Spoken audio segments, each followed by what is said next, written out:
ingin berkomentar tentang pembelajaran kita. Jadi secara keseluruhan ini beberapa referensi yang mungkin bisa dibaca. Yang pertama adalah buku kewirausahaan berbasis syariah. Ini bisa di-download, nanti saya juga bisa share ke Google Class. Kemudian ada buku ringan, ini menjadi entrepreneur muslim tahan banting. Ini bukunya buku ringan, ini buku sederhana, buku seperti ini, ya. Lalu berapa buku lama yang kayaknya masih tetap bagus. 7 Habits of Highly Effective People dari Stephen Covey. Kemudian itu untuk praktek bagaimana sebetulnya kebiasaan-kebiasaan yang menjadikan seseorang itu lebih berpotensi untuk meraih kesuksesan karena cara bekerja yang efektif dan sebagainya. Kemudian Rethinking Marketing, ini bukunya Philip Kotler, tetapi ada yang sudah dibahasa Indonesiakan oleh Hermawan Kartajaya, Mark Plus. Jadi selama ini kita melihat marketing itu dengan SWOT analysis. Di dalam buku ini dibalik, jadi bukan SWOT analysis, jadi bukan SWOT, tetapi TOWS. Nah, jadi kita lihat dulu bagaimana sebetulnya situasi di luar kita, gitu ya. Kalau SWOT kan strength, weakness, opportunity, threat, gitu. Jadi kita ngelihat dari sisi internal dulu, baru ngelihat keluar. Kalau ini lihat di luar, company kita ini seperti apa, gitu ya, terhadap situasi di luar. Nah, nanti itu reaksi kita seperti apa. Kemudian ada buku yang cukup tebal, ini keluarannya Gramedia, judulnya Bisnis Sukses Menyusun Rencana Bisnis Lengkap Terpadu. Ya ini untuk tambahan pengetahuan saja. Jadi Anda boleh memiliki, boleh mencari PDF-nya, dan seterusnya. Ya. Dan banyak buku-buku tentang menyusun rencana bisnis. Jadi business planning. Nah, kemudian yang terakhir ini sejumlah artikel yang melatar belakangi pendekatan bisnis model Canvas. Ya, jadi bisnis model Canvas itu sesuatu yang mungkin sangat applied di dalam melihat satu keadaan untuk kita mau mulai dari mana, begitu ya. Di dalam bisnis model Canvas itu ada 9 poin penting yang bisa kita urutkan. Jadi itu saya gunakan menjadi peta konsep pembelajaran kita. Jadi ini, jadi bagaimana kita mempelajari segmen pasar, customer kita seperti apa, gitu ya, di satu sisi. Kemudian kita ngelihat produk kita, produk kita itu seperti apa, apakah di antara dua ini, karena produk dan pasar ini kan dua hal yang perlu dijembatani. Nah, oleh karenanya ada dua jembatan. Yang pertama bagaimana cara menjembataninya dengan customer relationship, gitu. Lalu jembatan lain adalah bagaimana kanalisasi, ya, membuat channel, gitu ya, kanalisasi. Nah, dengan begitu maka proses intensif akan terjadi di sini. Nah, oleh karenanya, untuk supaya proses 1 dan 2 dan 3 dan 4 ini berlangsung dengan baik, maka perlu sejumlah aktivitas. Nah, apa saja aktivitasnya? Gitu. Jadi, mungkin bagaimana kita mengelola ini tergantung, tentu tergantung apa yang terjadi di sini, gitu ya. Mengelola pasarnya misalnya, dan seterusnya. Kemudian resources. Nah, ini misalnya di situ ada SDM, ada metode, dan seterusnya. Nah, jadi untuk itu kita mulai berhitung, ya, mulai berhitung. Kira-kira dampak dari uang antara cost dan sales itu seperti apa. Nah, oleh karenanya ketika kita bisa mengukur cost dan sales seperti ini, maka bagaimana kerjasama. Sekarang hari ini kan tidak ada, semua orang harus bekerja sama dengan orang lain untuk membangun, gitu ya.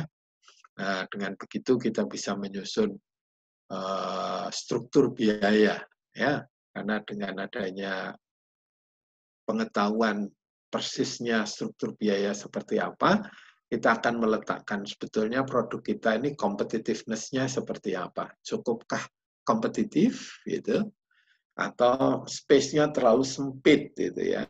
Berarti biaya produksi, harga pokok produksi, dan harga pokok penjualan kita terlalu sempit misalnya. Nah, jadi seperti apa? Nah, itu secara menyeluruh menjadi bagian strategi bisnis model Canvas approach.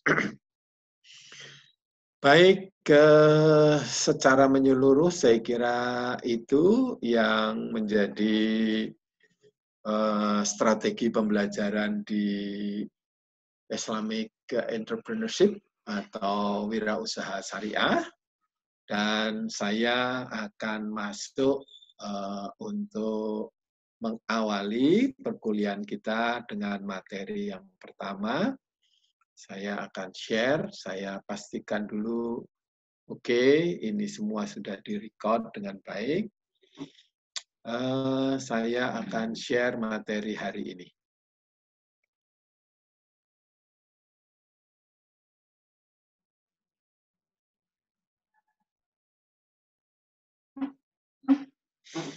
Baik, jadi ini modul pertama, seperti yang tadi saya sampaikan, bahwa peserta kuliah ini itu ada dua kelas, program reguler dan IP, ya, International Program. Maka saya menyusun menjadi bilingual. Jadi saya mengambil sejumlah referensi yang ada di sini, juga dengan mengambil referensi-referensi tetap dalam format bahasa Inggris, tapi juga untuk bisa kita maknai dengan bahasa Indonesia. Dan saya berusaha untuk mendeliver ide yang ada di dalam teks ini di dalam bahasa Indonesia. Baik, jadi pembelajaran kita, saya lihat kita akan kita atur waktunya. Saya berharap Anda semua bisa aktif untuk memberikan respon, karena saya yakin proses pembelajaran kita akan lebih menarik kalau kita ada diskusi, gitu ya. Baik, kita mulai dengan topik yang pertama, yaitu the concept of divinity in Islamic entrepreneurship. Jadi konsep ketuhanan dalam kewirausahaan syariah. Jadi ini penting menurut saya karena kita menjadi makhluk dan Allah Ta'ala menjadi Al-Khaliq. Nah, jadi kita harus menempatkan diri pada posisi itu karena sudah begitu banyak referensi yang menggambarkan tentang bagaimana sebetulnya tauhid yang tidak dibangun secara baik kadang-kadang melewati batas sehingga kita tanpa sadar melewati batas ketergantungan tidak hanya kepada Tuhan yang Maha Kuasa, Allah Ta'ala, tapi kita menjadi bergantung juga pada yang lain. Nah, ini juga bisa dimaknai kebergantungan kepada yang lain selain Tuhan. Nah, ini bahasanya sedikit filsafat, tapi justru itu penting untuk memberi penyadaran bagi diri kita. Nah, pertama jelas di sini disebutkan Allah is the creator of all things. Jadi Allah Ta'ala adalah pencipta segala sesuatu. Nah, bahasanya sih ringan-ringan saja, tetapi sebetulnya perlu kita renungkan. Ini penting, bagaimana sebetulnya peristiwa penciptaan itu, ya, kita tahu alam semesta ini, ya mesti kita mulai dari alam semesta. Jadi bagaimana alam semesta diciptakan, gitu ya. Ya di dalam ilmu-ilmu alam falak gitu, atau the history of universe gitu, itu berapa miliar tahun gitu ya. Nah, itu berapa miliar tahun gitu. Mulai ada teori Big Bang gitu ya, dan seterusnya. Itu silahkan Anda explore itu ya. Tapi tidak hanya menciptakan, Allah Ta'ala juga, and He is a guardian over all things. Jadi dialah pemelihara segala sesuatu. Jadi di sini ada dua poin penting. Yang satu menciptakan, yang lain memelihara. Ya, jadi tentu peristiwa-peristiwa alam itu dalam rangka peristiwa-peristiwa yang berproses dari waktu ke waktu. Nanti kita lihat bagaimana sebetulnya, ya kalau kita menggunakan history of universe, seperti inilah. Jadi mulai dari awal sekian miliar tahun lalu, teori Big Bang melepas, berputar menjadi kegelapan, kemudian menjadi mulai terbentuk ya lepasan dari galaksi, gitu kan, dan seterusnya sampai ke bumi. Nah, itu. Dan yang tadinya panas kemudian menjadi dingin. Nah, ini saya kira peristiwa seperti ini adalah bagian dari sebuah proses miliaran tahun. Dan manusia baru ribuan atau jutaan, gitu ya. Nah, oleh karenanya kalau kita menyadari itu, maka sebetulnya ada dua prinsip penting di dalam beredarnya sebuah proses alam semesta ini. Yang satu adalah equilibrium atau kesetimbangan, itu untuk memastikan bahwa alam semesta kehidupan kita itu berlanjut atau sustainable, gitu ya. Nah, jadi keseimbangan menjadi indikator keberlanjutan. Jadi equilibrium akan menjadi penting bagaimana itu menjadi sustain, menjadi berlanjut. Termasuk segala sesuatu, semua peristiwa. Nah, jadi peristiwa-peristiwa bencana, kata bencana itu karena itu menyentuh kepada kehidupan yang mana manusia itu berada, begitu. Ya, manusia kebanjiran, gara-garanya mengelola airnya tidak beres, misalnya. Nah, itu ya. Jadi silahkan saya kira hal-hal seperti ini akan menjadi bagian yang harus disadarkan pada diri kita, karena kita diciptakan antara lain untuk merepresentasi sifat Allah Ta'ala, yang mana di situ ada spirit tentang memelihara. Ya. Nah, arsitektur penting sekali. Ya, arsitektur itu sangat penting karena apa? Karena produk desain kita, proses kreatif yang kita kembangkan, itu menghasilkan lingkungan binaan paling tidak 50 tahun, paling tidak. Artinya bangunan yang eksis muncul sebagai suatu kehadiran arsitektur sebagai karya itu paling tidak 50 tahun. Nah, apa yang terjadi ketika 50 tahun itu penuh situasi yang absurd, misalnya tidak efisien, ya, kemudian tidak fungsional, gitu ya, dan sebagainya. Tentu itu akan menjadi beban kita sepanjang minimal 50 tahun, ya. Oke, jadi itu pentingnya mengapa ini menjadi landasan, ya.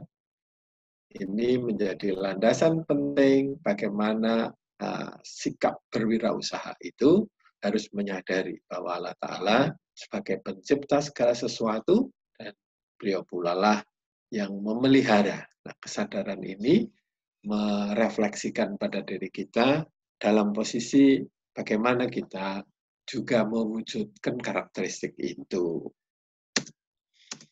Baik, nah kesetimbangan garis bawahnya. Saya mencatat beberapa kajian ini dari sebuah buku yang saya baca, ada 8 poin penting ya.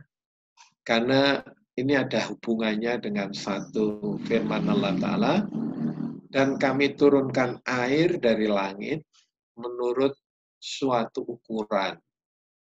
Lalu kami jadikan air itu menetap di bumi, dan sesungguhnya kami benar-benar berkuasa menghilangkannya.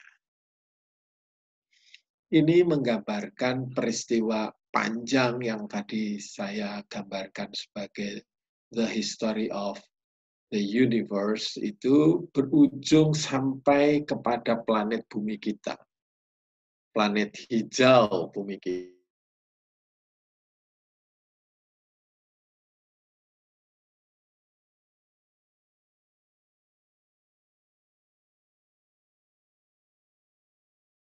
Kehidupan itu dimulai setelah dia ada air. Nah, setelah di situ ada air, maka kemudian tumbuhlah tumbuh-tumbuhan dan seterusnya ya. Peristiwa-peristiwa keadaban ya, kalau kita mundur pada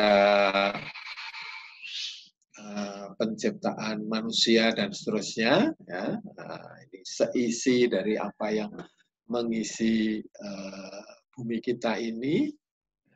Jadi semua ini, semua yang dihadirkan itu bisa dimanfaatkan dalam rangka mendukung kehidupan manusia agar sustain, tidak punah. Ya, karena peristiwa kepunahan kan sudah juga berkali-kali timbul dari periode. Jadi kalau ilmu tadi alam falak, kemudian ilmu geologi dan sebagainya menggambarkan bahwa manusia itu baru sekitar juta ya, mulai adanya Homo sapien ya dan seterusnya, dan keadaban manusia, keadaban artinya ada proses yang di mana di sana ada peradaban begitu baru 1000. Jadi kalau 5000 before Christ itu, sekarang ini 2000, ini kan berarti baru 7000 dari generasi keadaban kita. Nah, jadi apa yang kemudian dianggap penting? Ada 8 konsep utama di dalam melestarikan. Satu adalah penghijauan. Artinya tugas pemelihara tadi dalam rangka menjaga ini, ya, penghijauan dan reboisasi. Jadi tanpa ini kita akan menghadapi situasi yang lebih buruk lagi, ya.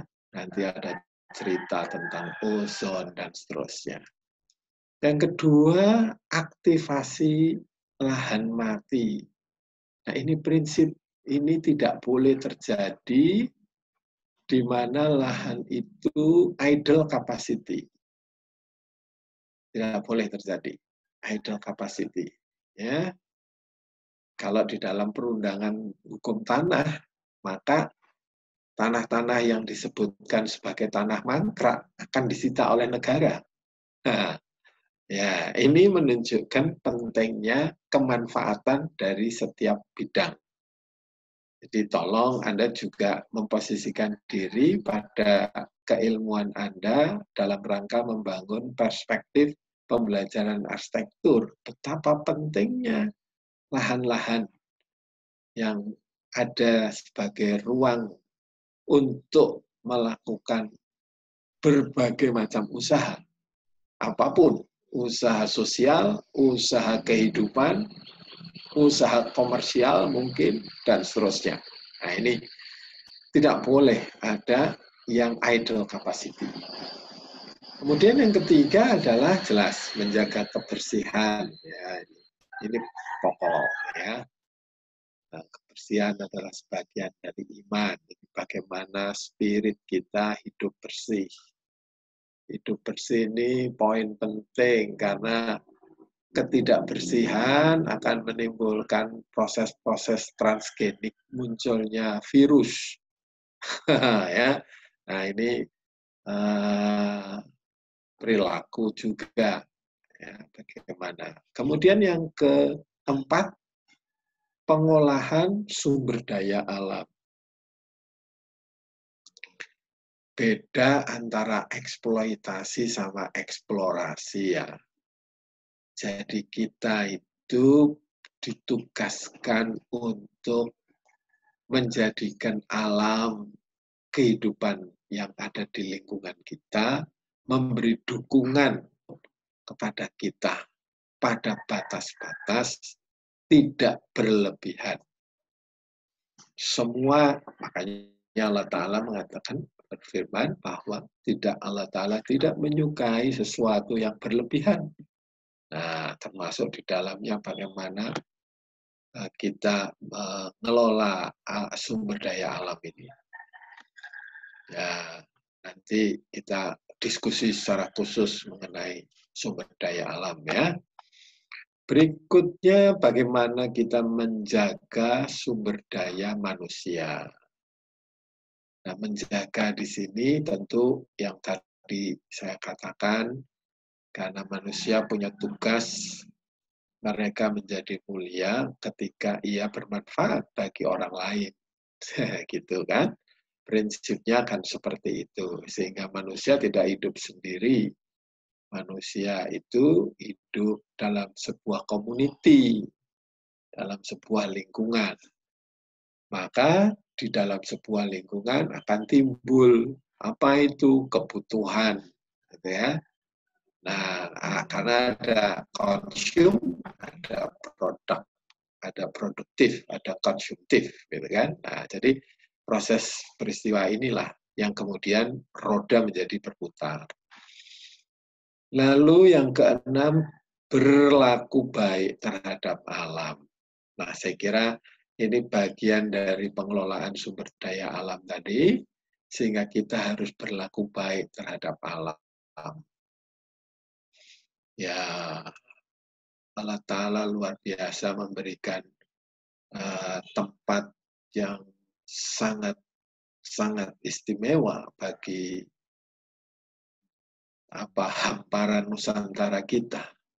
Kita berada di Khatulistiwa dan suhu udara, kemudian kelembapan itu memberikan kesetimbangan bagi kehidupan kita, yaitu kan karena berganti-gantinya pergerakan udara, ya, pergerakan udara, angin dan sebagainya. Bagi arsitek ini penting. Jangan sampai desain kita malah justru tidak memanfaatkan rezeki Tuhan berupa angin, berupa udara, berupa cahaya matahari untuk bisa dimanfaatkan bagi kehidupan kita. Nah, saya kira arsitek harus terinspirasi ke sana. Sehingga orang mulai di dalam pengembangan ilmu arsitektur dikenal dengan istilah passive design misalnya. Passive design itu dalam rangka bagaimana kita mensyukuri nikmat Allah Ta'ala yang luar biasa itu yang kita dapatkan sehingga kita bisa memanfaatkannya menjadi bagian dari rumah kita yang rumah sehat. Ya, dari angin segar, saya duduk di rumah dengan udara, angin segar, dan sebagainya. Cahaya matahari masuk ke dalam dengan tritisan yang memadai menjadi penghalang untuk tidak menjadi direct, gitu kan? Nah, bias dan sebagainya. Kemudian menghindari perusakan jelas, tentu ini persoalan kita hadapi, apalagi ketika misalnya ada proses-proses pembakaran hutan yang dilakukan dalam rangka membersihkan lahan. Nah, ini nggak benar nih, ya. Dan tentu kita harus punya kemampuan menjaga keseimbangan. Nah, inilah balance of nature and human itu harus menjadi satu paket di dalam kehidupan kita. Sehingga kalau kita diciptakan menjadi khalifah di muka bumi, maka kekhalifahan pribadi kita itu punya mandat berupa memelihara alam, ya, memelihara alam. Baik, saya lanjut. Berikutnya tentang konsep mengenai kekayaan. Nah, karena kita berhubungan dengan entrepreneurship, gitu, maka setelah kita tahu tentang konsep ketuhanan, maka berikutnya adalah konsep kekayaan. Saya nanti setelah konsep kekayaan ini akan break sebentar untuk mengambil nafas, siapa tahu di antara Anda akan bertanya. Baik, konsep kekayaan. Di sini digambarkan bahwa wealth and children are an ornament of the lives of this world. Ya, harta dan anak-anak adalah perhiasan kehidupan di dunia ini. But enduring good works are better in the sight of the Lord. Ya, tetapi amal saleh yang kekal lebih baik di sisi Tuhan. Ada poin penting di sini, yaitu amal saleh itu yang sustain, gitu. Ya, nah, jadi good work itu yang sustain. Jadi ada spirit sustainability di sini. Ya, karena apa? Ada dua hal. Karena amal saleh itu merepresentasi atau memberikan penghargaan terhadap apa yang terjadi sekarang. Ya, in respect of immediate reward. Jadi di sini dikatakan dalam hal ganjaran yang dekat. Jadi orang itu punya berbuat baik itu kamu akan mendapatkan kebaikan juga, langsung kamu dapatkan. Tapi juga enggak, and better in respect of the future hope. Jadi enggak cuma hari ini, tapi yang akan datang juga. Nah, di situ poinnya. Jadi amal saleh itu yang berkelanjutan, spiritnya itu bisa kamu dapatkan nikmatnya sekarang, juga bisa kamu dapatkan untuk kelak yang masa yang akan datang. Kalau menggunakan perspektif hidup, gitu ya, maka perbuatan baikmu hari ini akan kamu dapati nikmat kebaikan yang kamu dapat hari ini pula. Quote unquote, kehidupan surgawi sudah bisa kamu dapatkan sekarang. Gitu kan? Tidak harus menunggu nanti, tidak. Sekarang bisa kamu dapatkan. Dan itu juga tentu akan memberi jaminan nanti, gitu kan? Jadi di sini and better in respect of future hope. Nah, jadi hope atau harapan itu yang menjadikan hidup, gitu. Karena ujungnya kita akan tahu yang namanya mati itu kan cuma saat, gitu. Ambang pintu kita lewatin, seret, gitu kan? Nah, itu ambang pintu. Oleh karenanya, yang mana, gitu kan? Kita menyiapkannya, usia kita ini paling berapa sih? 70-80 gitu ya, rata-rata. Orang Indonesia 76 tahun. Hanya itu. Tapi setelah itu, jauh lebih panjang, gitu kan? Nah, sehingga ini poin penting bagaimana konsep tentang harta dan anak bisa kamu perbuat, dapatkan semua kebaikan itu untuk dinikmati sekarang, tetapi juga untuk masa yang akan datang. Nah, nikmat itu apa? Ya kan begitu, apa hura-hura itu nikmat. Dan itu pertanyaannya kan menjadi seperti itu. Nah, mari kita lanjut ya. Nah, ini dia. Jadi good work atau amal saleh, ya menurut Quraish Shihab, profesor dalam bukunya, amal saleh suatu perbuatan yang pada dirinya mempunyai nilai-nilai tertentu sehingga ia dapat bermanfaat sesuai dengan tujuan kehadirannya. Itu penting ini ya, amal saleh. Karena kalau dia tidak bermanfaat sebetulnya bukan amal saleh. Jadi makanya sebutannya manusia yang baik itu adalah manusia yang bermanfaat bagi orang lain.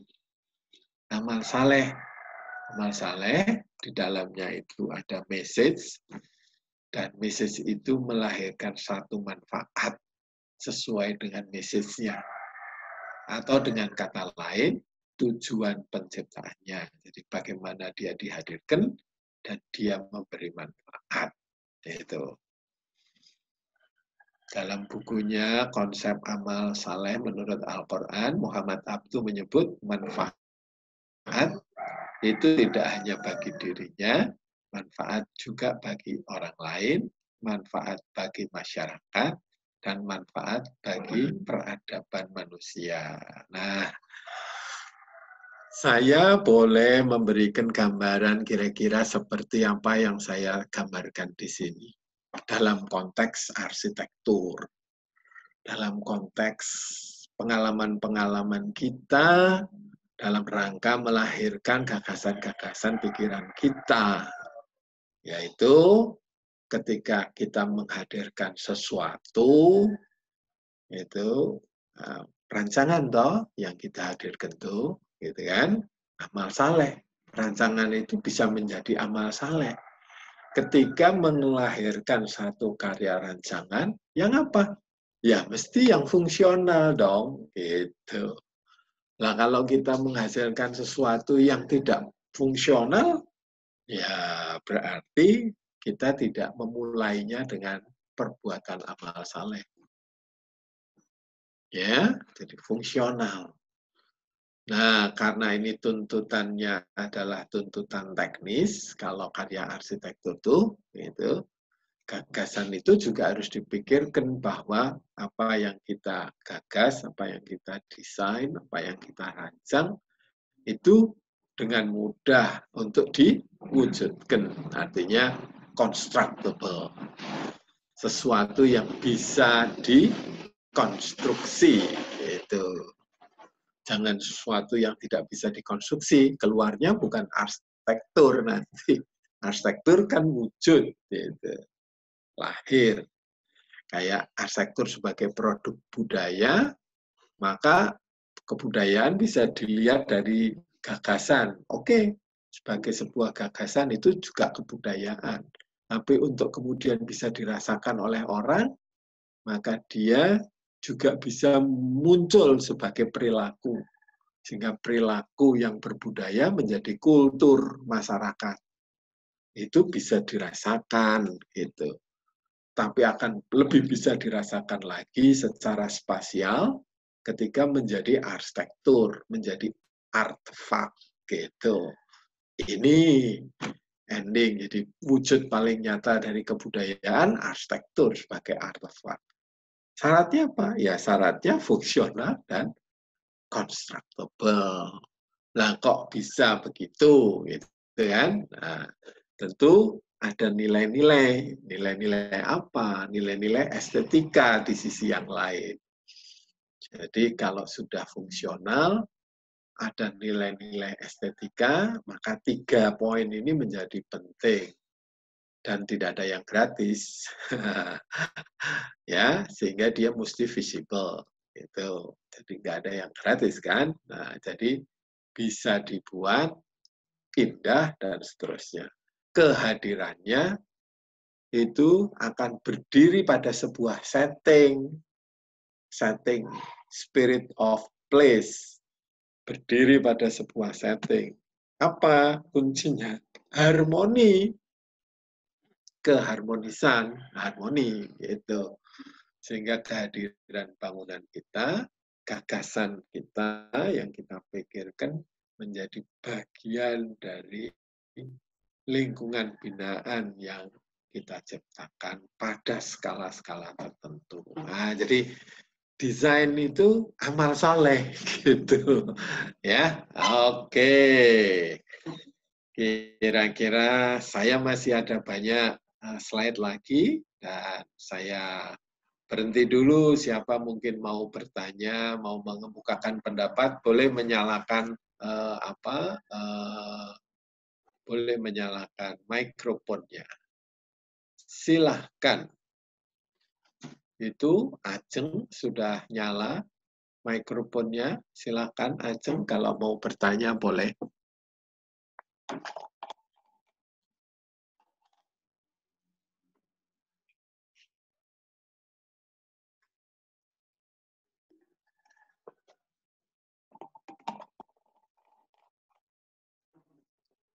Ada yang ingin bertanya? Silahkan.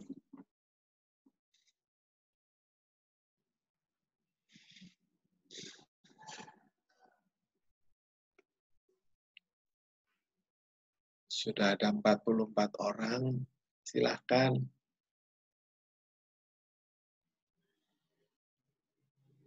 Kalian sudah ada yang sudah membaca. Jadi mungkin ada sesuatu yang menggelitik Anda. Silahkan. Boleh.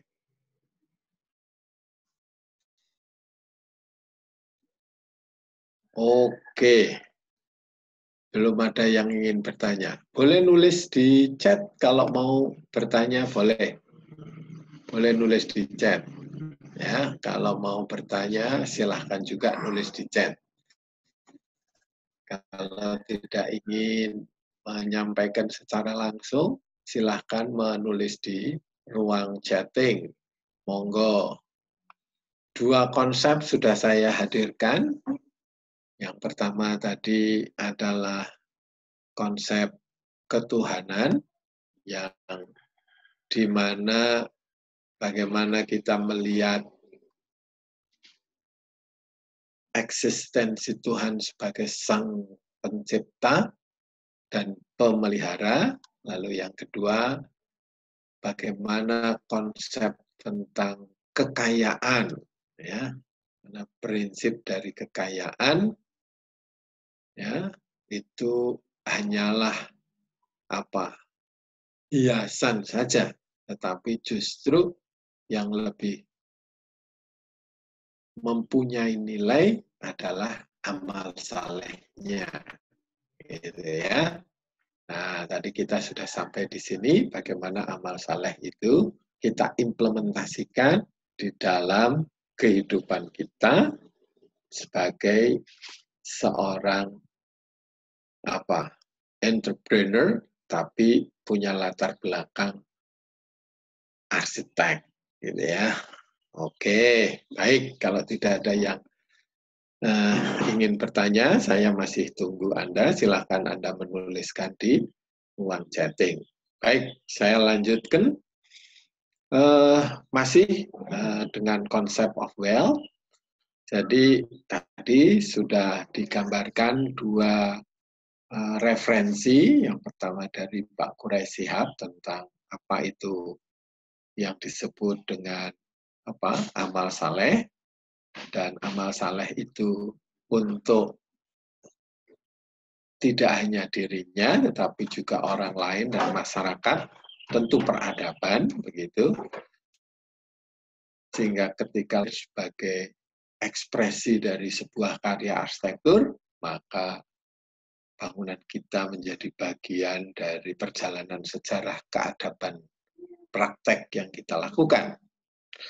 Kembali ke konsep kekayaan, harta adalah segala sesuatu yang memungkinkan untuk dikuasai, dikuasai, quote unquote, dan diambil manfaat. Jadi ketika dikuasai harus diambil, di sana ada manfaat. Jadi kalau tadi misalnya contoh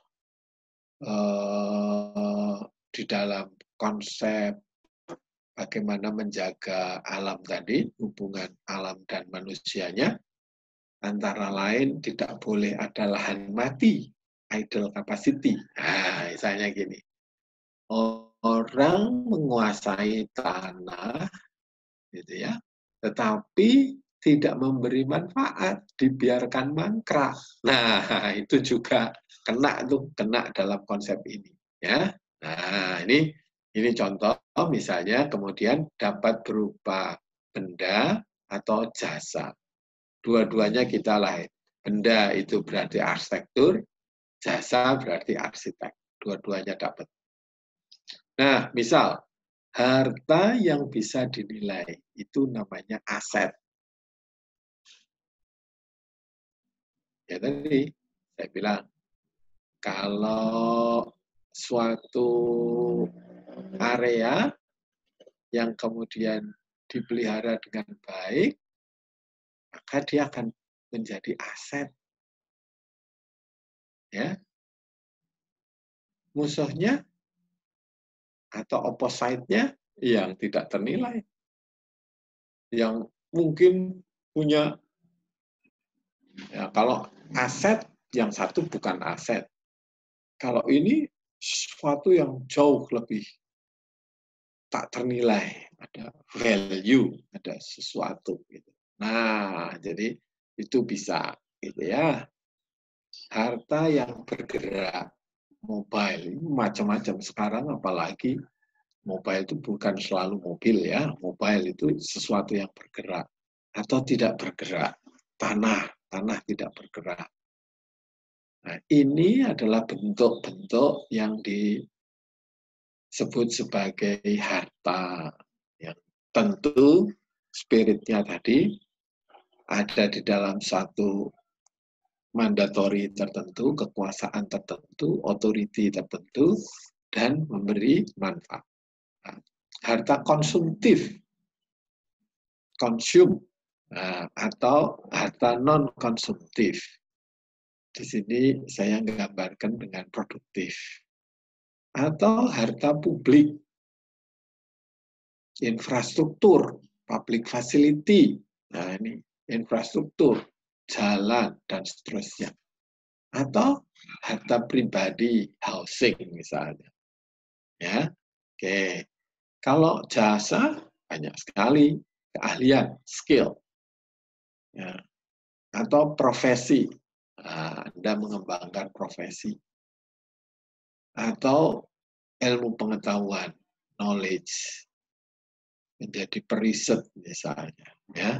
Nah, ini mau yang mana nih yang mau kita kembangkan? Nah, ini adalah gambaran-gambaran yang kita miliki. Nah, ini semua harus memberi manfaat bagi yang tadi disebutnya, bagi diri kita, bagi orang lain, bagi masyarakat sekeliling kita, bagi keadaban. Jadi bentuknya bermacam-macam seperti ini. Nah, jadi kalau Anda ngelihat ada bangunan kok mangkrak, bangunan kok jelek gitu ya, nggak dipelihara, kumuh dan sebagainya, itu sebetulnya ya mestinya harus diperbaiki sehingga muncul namanya Kampung Improvement Program, ada program 100-01 gitu ya. Program 100, Anda boleh googling, tulis program 100-01. Ya, jadi gimana supaya 100% itu air bersih itu bisa diakses. Tuh, ya. Kemudian sanitasi itu harus bagus gitu ya, dan tidak boleh kumuh gitu. Nah, sehingga di situ atau kotaku, boleh tulis program kotaku, kota tanpa kumuh.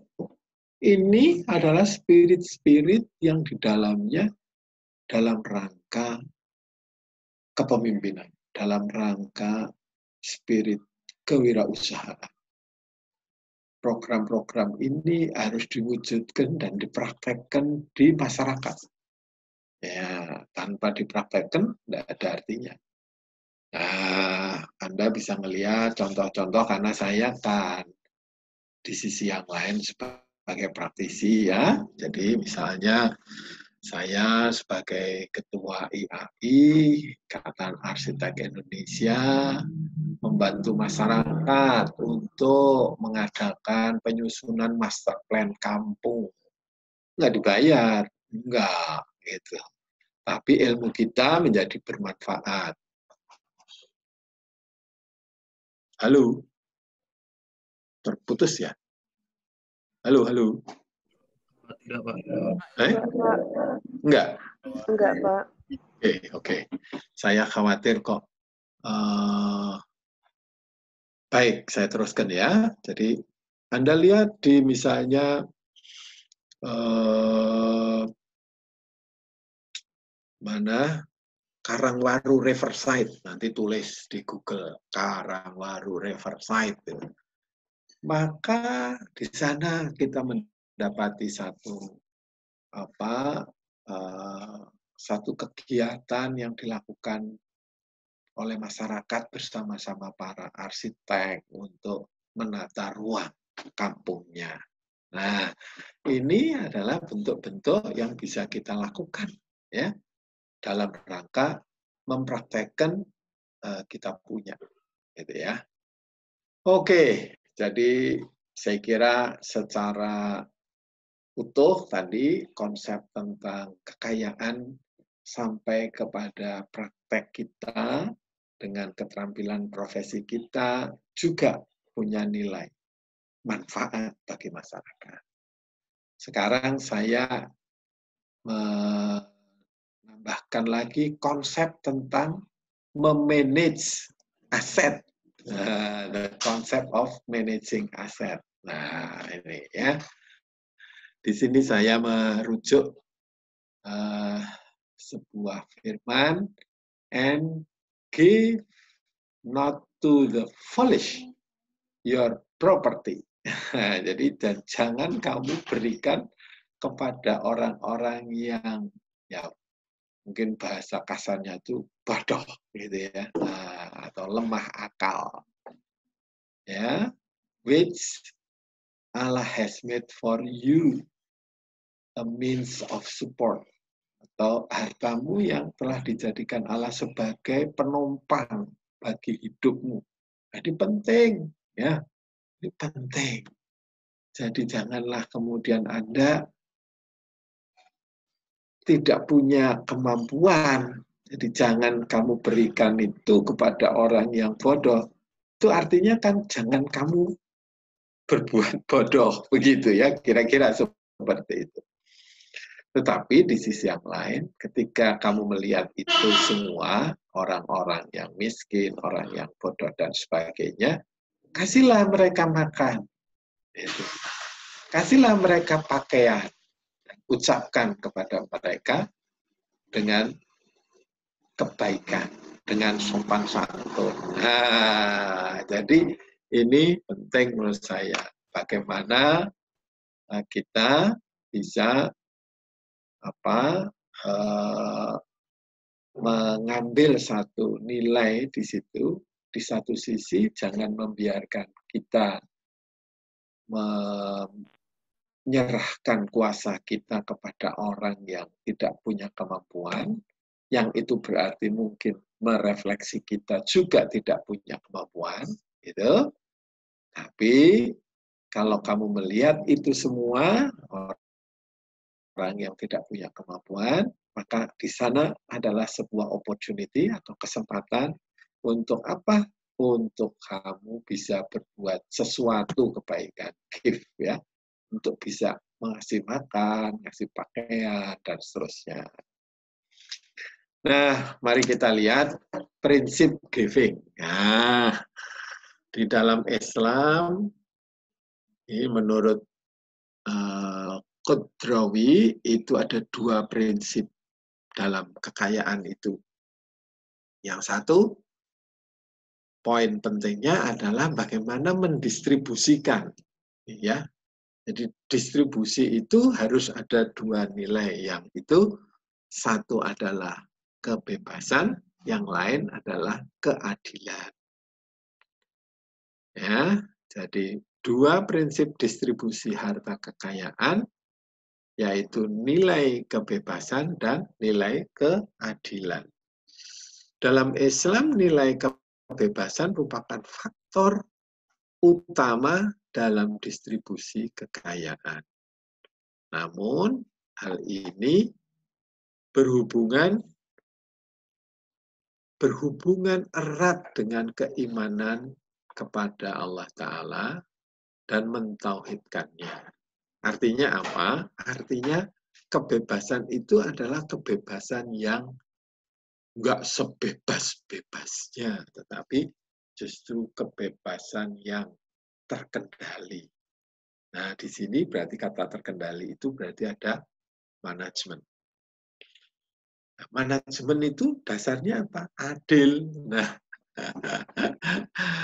Nah, jadi poin penting itu adalah distribusi itu bebas, tetapi terkendali oleh nilai-nilai adil. Nah, sehingga kita tahu di dalam konsep mengelola harta, di dalam bagaimana kita memiliki harta itu, dikenal ada sedekah, ada infak, ada zakat.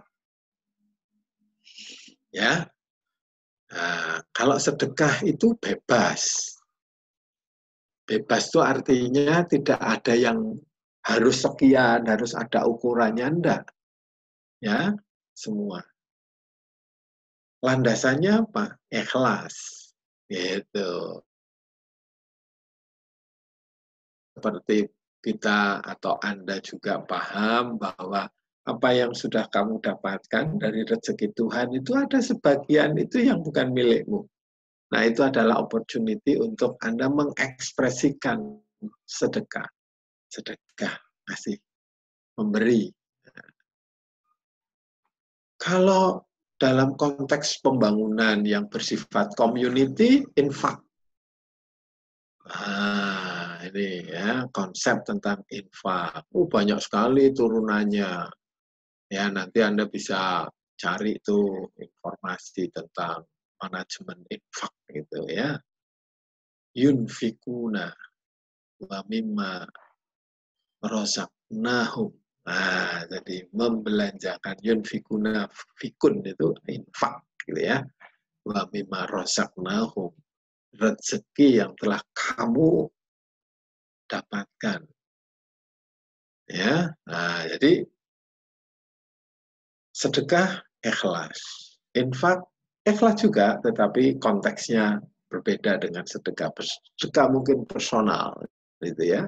Sedangkan ini komunal gitu. Lalu kalau zakat ini personal. Zakat itu ada ukurannya. Loh, ini ada ukurannya, ada matematisnya. Yaitu apa? Harta yang menumpuk. Usianya lebih dari 1 tahun. Artinya setelah 1 tahun orang kena 1 tahun. Dalam ukuran kekayaan tertentu, 96 gram emas. Nah, itu kan. Nah, dihitung aja. Silahkan dihitung. Misalnya berapa, gitu ya. Punya uang 100 juta, numpuk. Selama 1 tahun, kena 2,5%. Itu, 2,5%. Nah, berarti kena 2,5% itu artinya apa? Boleh ya saya menyebut, wah itu kena penalti tuh, gitu. Karena apa? Karena duitnya itu ditumpuk, tidak diputer. Nah, ini konsep distribusi ini, poin penting ini, konsep distribusi itu di sini. Jadi orang kaya raya yang menumpuk harta kena penalti. Kena penalti. Yaitu kena zakat, penalti zakat. Kalau negara, pajak. Kalau syariah, kena zakat. Coba Anda bayangkan sekarang, kalau saja orang-orang kaya itu semuanya yang Islam terutama tertib membayar zakat. Wah, Baitul Mal luar biasa. Ya kan? Wah, itu dia. Luar biasa. 2,5% dari nilai setahun loh. Nah, jadi zakat itu kalau boleh tadi saya menyebut, karena ini ada aturannya, ini adalah sebetulnya sebuah penalti. Makanya lebih baik kena penalti atau enggak kena penalti. Dalam spirit kewirausahaan, lebih baik menumpuk atau muter. Muter lebih bagus daripada numpuk. Nah, kalau muter, maka memberi kesejahteraan bagi banyak orang. Nah, sehingga konsepnya itu, makanya istilahnya apa? Manajemen. Istilahnya ada mengelola. Bagaimana dia itu muter. Orang punya uang banyak, asal dia muter, itu muter dan tidak berusia 1 tahun numpuk, begitu. Nah, itu akan memberi manfaat banyak orang. Nah, itulah entrepreneur. Itulah kewirausahaan. Spirit itu. Ya, the principle of giving is distribution. Nah, itu poin penting ya. Oke, nih kita lihat. Nah, ini kita bicara tentang aset. Nah, ya, tadi dikatakan orang-orang yang membelanjakan hartanya di jalan Allah, alladzina yunfikuna. Ya, orang-orang yang membelanjakan di jalan Allah, they who spend their wealth for the cause of Allah. Gitu. Terus jangan kemudian diikuti oleh wah ngomong-ngomong segala macam cerita-cerita. Wah ini sekarang itu cerita-cerita luar biasa. Di mana? Media sosial. Ya kan? Nah, itu dia. Media sosial telah menjadikan apa yang kebaikan yang sudah diberikan itu jadi kurang menjadi punya arti. Ya toh? Nah, ini di sini disebutkan orang-orang yang membelanjakan hartanya di jalan Allah, kemudian mereka tidak mengiringi dengan apa yang dibelanjakan itu dengan menyebut-menyebut kebaikan dan tidak pula menyakiti, bagi mereka ada ganjaran. Nah, yang Anda lihat sekarang itu banyak yang justru tidak seperti itu. Ya, karena Allah Ta'ala memberikan jaminan bahwa tidak akan ada ketakutan. Artinya rasa khawatir tidak perlu ada. Ya, dan tidak pula ada kesedihan. Artinya orang itu menjadi bahagia. Membelanjakan harta, membelanjakan sebagian harta di jalan Allah itu adalah untuk mencapai kebahagiaan karena memberi manfaat bagi dirinya sendiri, pada orang lain, dan bagi peradaban. Oh, dahsyat. Ya, nah ini penting, ini konsep ini saya kenalkan, saya tanamkan kepada Anda, spiritnya adalah seperti itu. Nah, kita sampai di level bagaimana konsep the spirit of change, fate, ya, jadi merubah nasib. Ya, tadi kita sudah bicara bagaimana konsep memberi. Nah, sekarang sampai di level arahnya kita. Tekanannya di sini. Jadi di dalam ayat ini ayatnya panjang, tetapi ada satu potongan ayat yang selalu dibunyikan oleh Presiden Republik Indonesia. Yang pertama, dengan spiritnya dalam rangka memberi motivasi, yaitu innallaha la yughayyiru ma biqaumin hatta yughayyiru ma bi anfusihim. Sesungguhnya Allah tidak mengubah keadaan suatu kaum atau nasib suatu kaum sebelum mereka sendiri mengubah apa yang ada pada diri mereka. Oh, itu dia. Artinya pernyataan ini menjadi utuh bahwa Tuhan tidak akan mengubah. Jadi kalau Anda tidak melakukan perubahan pada diri Anda, Tuhan tidak akan mengubah nasib Anda. Jadi Anda harus melakukan perubahan. Nah, itu kan? Itu poin penting. Anda harus melakukan perubahan. Nah, jadi makanya dibilang kan, orang yang beruntung adalah mereka yang hari ini lebih baik dari hari kemarin. Itu artinya ada perubahan. Hari ini lebih baik dari hari kemarin. Itu adalah perubahan. Mereka adalah orang-orang beruntung. Kaitkan dengan ini. Sesungguhnya Allah tidak akan mengubah keadaan suatu kaum sebelum mereka sendiri mengubah apa yang ada pada diri mereka. Tidak akan. Nah, kalau hari ini sama dengan kemarin, merugi.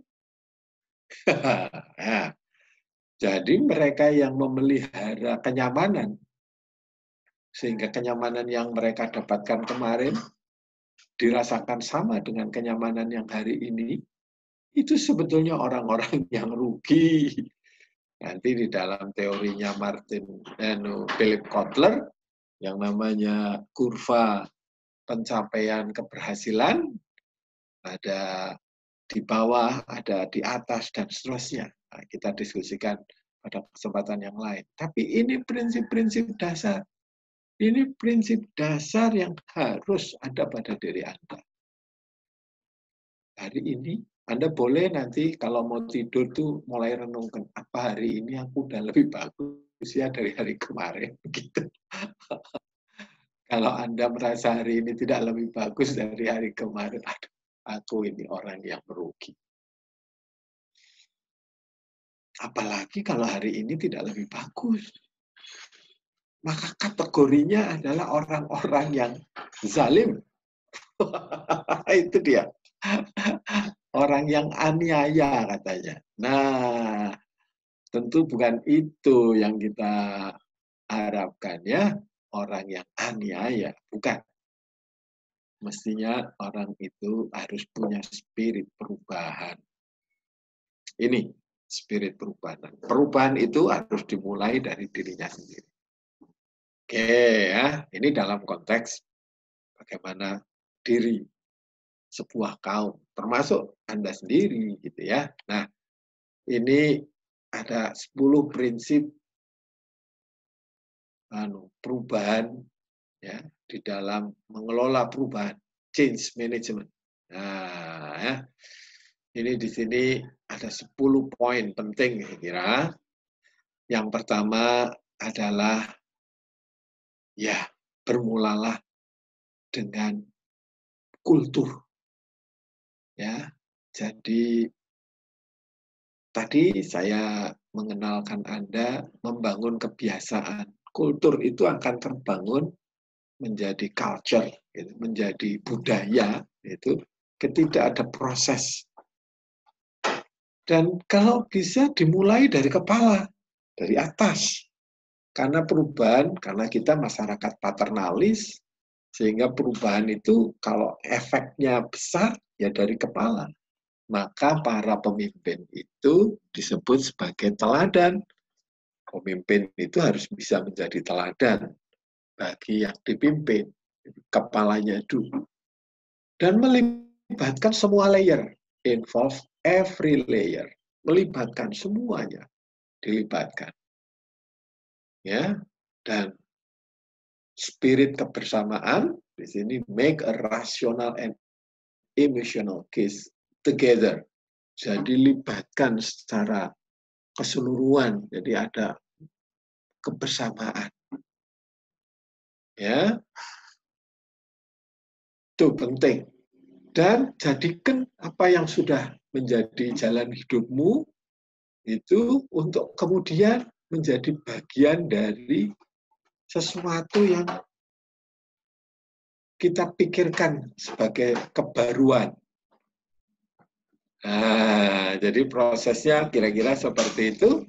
Kemudian ajakan, engagement, ya, ajakan pelibatan dan seterusnya. Hal-hal yang rutin, yang sudah sedemikian rupa, coba dilakukan dengan cara bermain dengan cara-cara yang di luar garis, tetapi dalam koridor yang ada, gitu ya. Dan mencoba untuk menjajaki semua kemungkinan, ya, baik yang formal maupun yang tidak formal, ya. Dan bagaimana kita bisa memberi kesempatan untuk orang berefleksi, jadi melakukan assessment dan beradaptasi. Ya, bahkan dalam konteks adaptasi, kita sekarang sedang berproses, dipaksa oleh suatu keadaan melakukan adaptasi baru. Iya kan, adaptasi baru. Gimana enggak, kuliah kok jadi enggak ketemu. Itu kan adaptasi baru itu. Apalagi nanti kuliah gimana nih, pakai studio, kuliah studio, nggak ketemu. Itu gimana caranya? Terus kalian juga harus menjaga protokol kesehatan. Tuh, pakai masker segala macam. Nah, itu adalah adaptasi baru. Tidak cukup kalau kemudian kita hanya itu. Kita harus sedikit lebih dari itu. Sehingga hidup kita lebih produktif. Ini adalah kesempatan.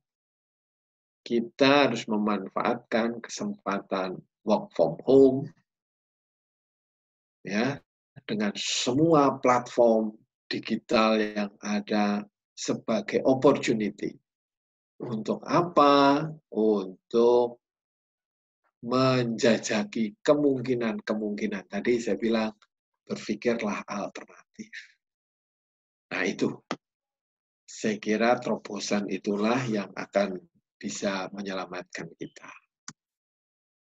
Nah, saya kira saya sudah sampai di ujung pertemuan ini. Saya ada pesan satu, a success is not determined by something outside. Nah, keberhasilan itu tidak dipengaruhi atau oleh sesuatu yang ada di luar kita, but how we respond to what is happen around us. Tetapi justru dipengaruhi bagaimana kita merespon atas apa yang terjadi di antara di sekeliling kita. Nah, jadi kalau Anda membayangkan apa yang ada di luar kita positif, lalu Anda merespon positif, Anda dapat 2. Tapi kalau ada yang di luar kita negatif, Anda merespon negatif, langsung Anda dapat 2 juga. Tapi negatif. Tapi kalau Anda merespon positif, maka upayamu masih bisa untuk menetralisir yang negatif. Gitu kan? Nah, jadi ini mungkin yang bisa saya sampaikan pagi hari ini. Mudah-mudahan bisa memberi manfaat bagi Anda, ada pemikiran-pemikiran yang muncul dari apa yang menjadi bahan diskusi pagi ini. Saya kira itu yang bisa saya sampaikan. Siapa tahu ada yang ingin mengakhiri dengan beberapa, ini masih ada sedikit waktu, meskipun tidak terlalu banyak. Silahkan kalau akan ada yang ingin berkomentar. Monggo. Saya kok gelap ya anunya.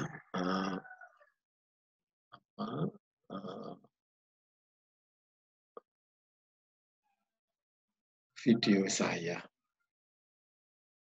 Halo? Apa masih didengar suaraku sampai di situ? Oh, masih Pak. Masih, Pak. Masih. Ada yang kasih komentar? Kasih dong komentar. Monggo, kasih komentar aja, bebas. Silakan. Monggo. Silakan, Mas.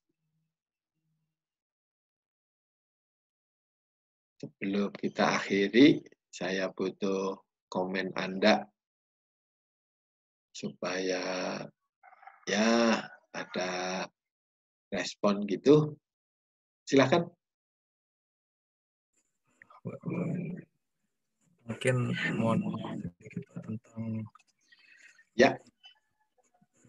memberi prinsip memberi, Pak. Ya. Jadi kan poinnya ada 2 tuh ya, Pak, kebebasan dan terkendali. Nah, Keadilan. kebebasan dan keadilan. Nah, kebebasan itu mungkin Bapak bisa menjelaskan lagi ya, Pak, kayak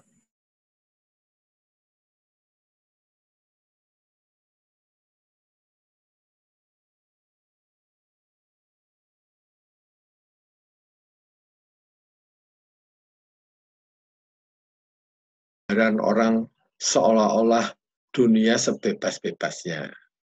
Padahal kebebasan yang kita miliki itu kadang-kadang ada batas-batas kebebasan orang lain. Karena kita bebas, orang lain juga berlaku prinsip bebas. Nah, bebas dan bebas itu kan menjadi ada satu ukuran-ukuran tertentu. Nah, itulah yang kemudian kita katakan sebagai community. Kehidupan kita itu tidak bisa terbebas sebebas-bebasnya di dalam kehidupan ini. Sehingga disitulah adanya, kalau dalam spirit kewirausahaan itu ya saya katakan tepo seliro kalau orang Jawa bilangnya begitu, toleran gitu ya. Jadi ada batas-batas tertentu sehingga ke sana. Tapi yang ingin ditekankan dalam konteks bebas dan adil tadi kan distribusi sebetulnya.